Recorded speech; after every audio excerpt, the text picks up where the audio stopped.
For decades, we've seen Superman as this perfect symbol of moral good.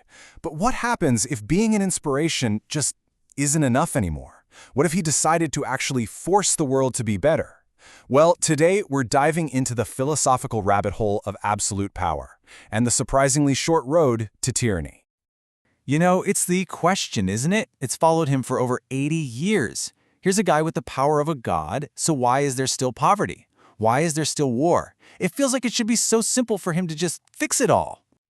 And that's where the comic series Superman and the Authority comes in. It gives us a direct and honestly a pretty terrifying answer.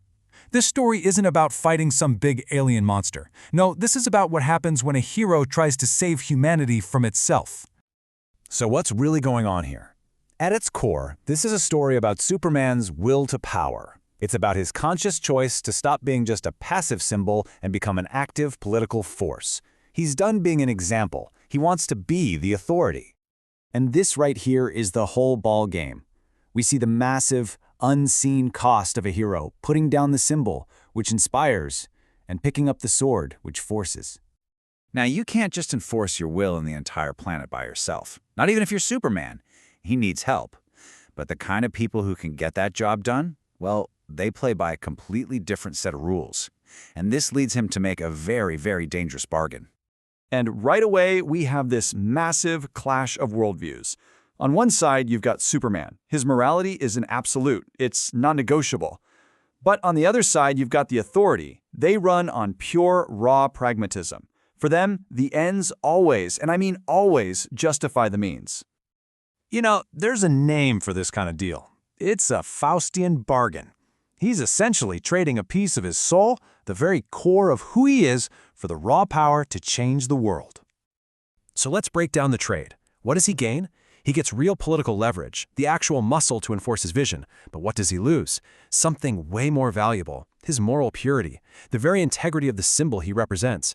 He's compromising the one thing that makes him Superman. And this is where the whole plan starts to go off the rails. The goal, of course, is a perfect world. A world without suffering. But trying to enforce that perfection, well, it has some really dark unintended consequences. Okay, to really get this, we need to talk about a philosophical idea from Nietzsche called the last man. Picture this. The last man lives in a perfect utopia. He's safe, he's comfortable, there are zero challenges.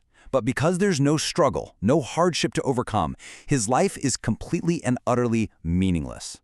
So, is that what's happening here? By trying to wipe out all of humanity's problems, is Superman accidentally creating the conditions for this creature of comfort? Is he building the last man's cage? And here's the twist, and it is a gut punch.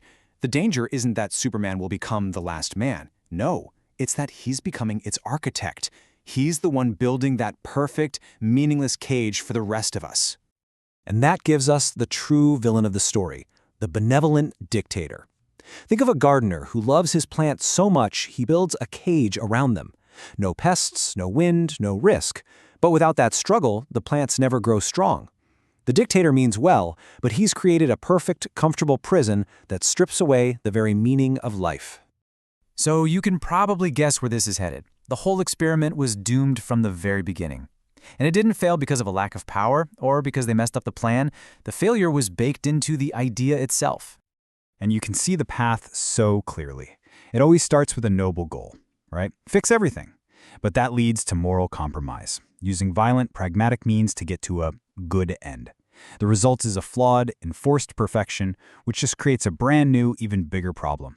A well-meaning but totally institutionalized tyranny. And the story's climax just lays it all out there. The second that morality is forced on people, instead of being freely chosen, it's not morality anymore. It's just tyranny, no matter how good your intentions are.